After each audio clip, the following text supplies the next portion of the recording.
A disputa pelo campeonato de 2021 já terminou e Max Verstappen se tornou campeão.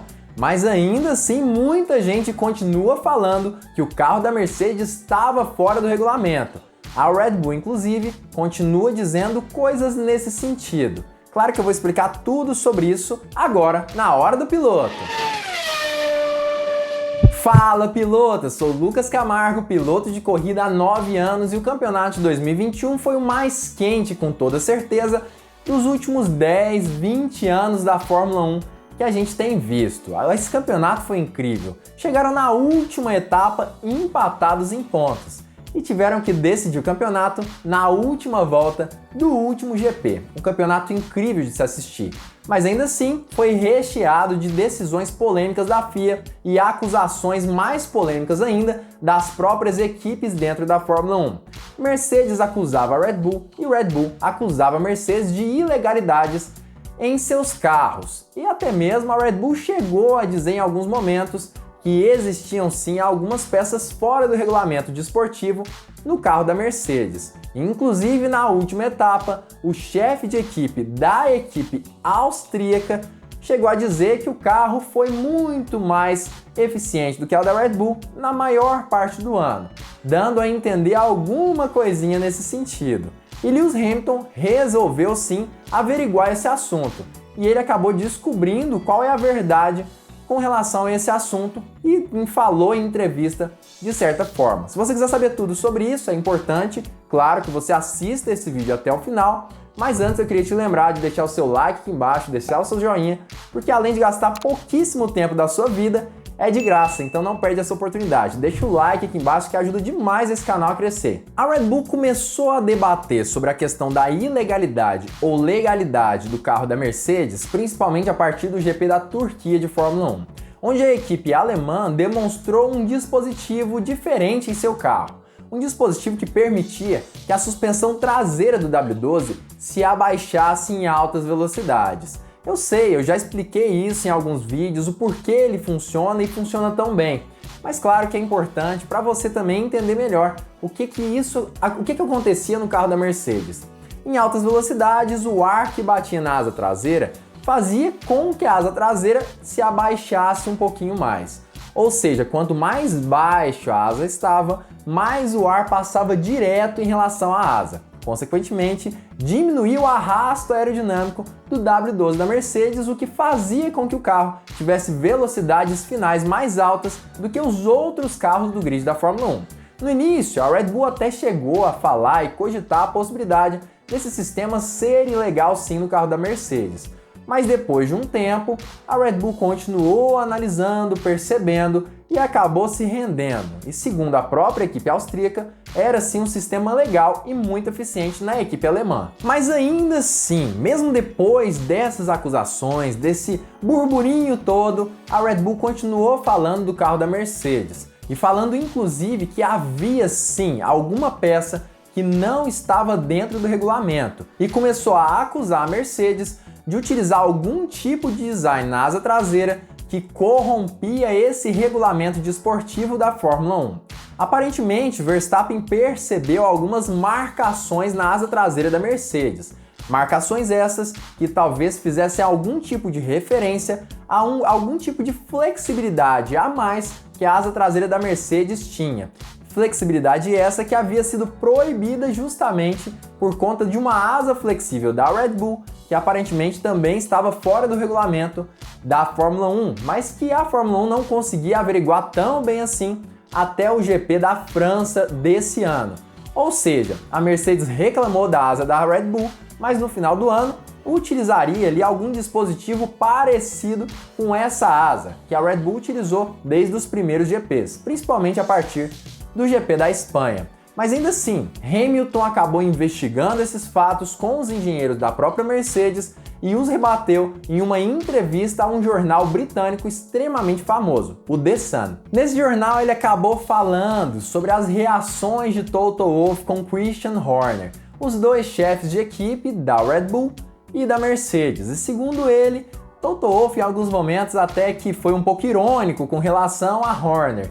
E isso justamente é algum tipo ali de brincadeira com o Wolff, com a mídia e com o próprio chefe de equipe da Red Bull. E que isso acontece? Acaba que no final das contas, segundo Hamilton, é mais uma disputa de egos entre as duas equipes. Toto adora falar essas coisas. Acho que ele está provocando as pessoas ao nosso redor. E é interessante acompanhar esse pequeno duelo que ele tem com Christian.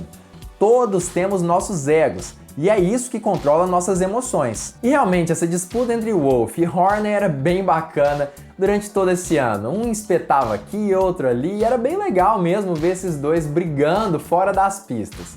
E Hamilton até falou sobre isso nessa entrevista especificamente. Mas segundo ele, é importante que haja respeito entre as equipes. E acabou entendendo que em algum momento, Christian Horner falou sobre uma possível trapaça da equipe Mercedes. E segundo Hamilton, essa seria a pior acusação possível para se fazer para uma equipe com tantos membros. E justamente por conta disso, ele resolveu averiguar a situação e acabou ligando para os dois principais engenheiros da Mercedes, para entender exatamente o que poderia estar acontecendo com o W12 da equipe. É preciso ter respeito, mas o que é importante? Eu vi alguém dizendo alguma coisa sobre trapaça, e essa é a pior acusação que pode ser feita. Eu liguei para James Ellison e Mike Elliott e disse que realmente queria entender isso. E segundo o piloto inglês, os dois engenheiros passaram todas as informações do carro para ele. E ele não detectou nenhum tipo de coisa que poderia estar fora do regulamento. Eles explicaram para Hamilton cada situação específica, mas aparentemente nada estava fora do regulamento. E ele acredita que essa é a pior acusação, não porque mancha a imagem do piloto inglês ou da equipe alemã, mas sim porque realmente acaba descredibilizando de alguma forma o próprio esporte da Fórmula 1 e o campeonato como um todo. Mas aparentemente estava tudo certo com a equipe Mercedes, segundo Lewis Hamilton. Eles me repassaram todos os detalhes do que fazemos. Tivemos todos os testes, se essa é a nossa situação. Não gosto quando as pessoas falam isso por aí. Não é uma questão de manchar, é simplesmente algo errado a se fazer. E Hamilton continuou falando sobre a situação. Na época, óbvio, o campeonato ainda não havia terminado, mas segundo ele, em momento algum, a Mercedes utilizou de algum tipo de estratégia fora do regulamento. Ele diz que faz parte do jogo, utilizar as brechas, por exemplo, como a Red Bull fez no início do ano com a asa flexível, que depois acabou tendo o regulamento modificado, justamente proibindo esse tipo de acessório no carro. Mas ele diz que, é claro, isso tudo faz parte do jogo da Fórmula 1. Don't hate the player, hate the game, por exemplo. Então acaba que ele falou mais sobre isso e olha as falas do piloto inglês nesse momento. Não acho que tenhamos explorado qualquer buraco no regulamento. A Red Bull começou o ano com a asa deles e depois mudaram o regulamento, sendo mais rígido agora. Nosso carro é sólido, mas não funciona em todos os lugares. O motor definitivamente tem seus problemas, mas agora tem um motor novo. É simplesmente novo, fez apenas uma corrida. Claro, gente, é uma entrevista entre Hamilton, piloto da Mercedes, falando para um jornal britânico. Ou seja, não sei exatamente se as informações do piloto inglês sejam tão fidedignas assim. É muito mais legal confiar nas informações que a FIA nos dá dos testes feitos no W12. E claro, Lewis Hamilton pode ter falado que o carro estava dentro do regulamento e tudo mais, mas a gente só poderia acreditar nessa afirmação quando a FIA fizesse os testes no carro. Situação que aconteceu. Na verdade, a FIA fez outros testes muito importantes no W12, testes diferenciados que comprovaram que o carro da Mercedes realmente estava dentro do regulamento. Mas será mesmo? Será que talvez a Mercedes não tenha utilizado algum tipo de habilidade política que ela tinha dentro da FIA ou algum tipo de recurso para conseguir maquiar algum tipo de acessório diferenciado no seu carro? O que você acha disso? Comenta aqui embaixo a sua opinião sobre isso. Olha, para ser bem sincero, eu acredito que a Mercedes de alguma forma utilizou algum equipamento que dava a ela muita vantagem sobre a Red Bull, principalmente nessa reta final. Mas não acho que era um equipamento fora do regulamento, senão é muito provável que a FIA conseguiria encontrar algum tipo de coisinha ali no carro da Mercedes que faria toda a diferença. Eu acho que simplesmente eles não queriam mostrar qual era esse equipamento, senão a própria Red Bull poderia utilizar essa estratégia contra eles. Ou seja, acredito que estava tudo dentro do regulamento, a FIA fez os testes no carro e não encontrou nada, E claro, acaba que essa entrevista de Hamilton, apesar de não ser tão confiável assim, nos dá um certo norte do que entender sobre isso e entender principalmente que o carro da Mercedes não deveria estar fora do regulamento durante todo esse ano. Mas como eu já disse, comenta aqui embaixo a sua opinião e se você gostou da análise nesse vídeo, entendeu bem o que eu quis dizer e curtiu esse canal, não esquece, se inscreve aqui embaixo desse vídeo e também ativa o sininho para todas as notificações para não perder vídeo novo. E outra coisa, fica ligado porque muito em breve nós teremos mais uma Hora do Piloto.